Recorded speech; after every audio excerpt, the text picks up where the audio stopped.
Благодарам, господин председател. Почитувани колеги и пратеници, почитувана јавност, со жалење можам да констатирам дека на оваа комисија повторно имаме иста, односно слична точка на дневен ред, а тоа е повторно и повторно одземање на имунитет, кривични пријави, обвинителни акти и така натаму во врска со наши колеги пратеници.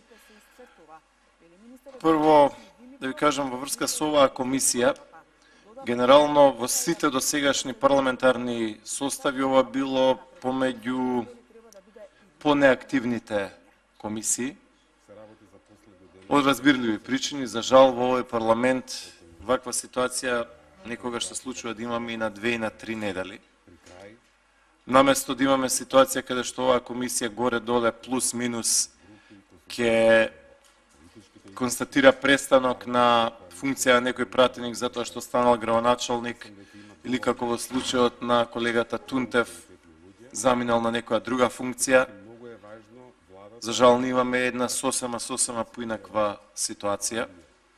Овој пат се однесува за нашиот колега Трајко Велјановски.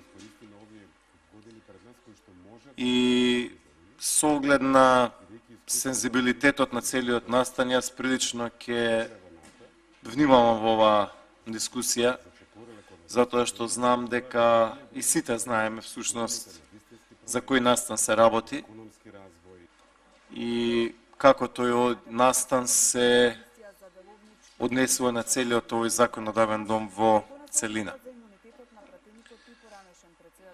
Немам илузии дека со овој говор нешто ќе променам, затоа што ја гледам намерата на парламентарното мнозинство да го направи тоа што сака да го направи по секоја цена.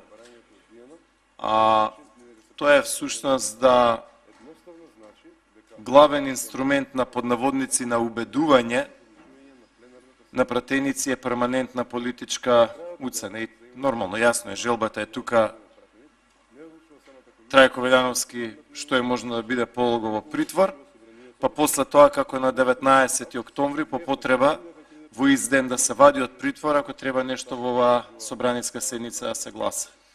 Пошто тоа се праксите во овој законодавен дом. Ако сме реални, да, тоа се праксите. Се зимаат пратеници како заложници, се држат со месеци по притвори и после тоа кога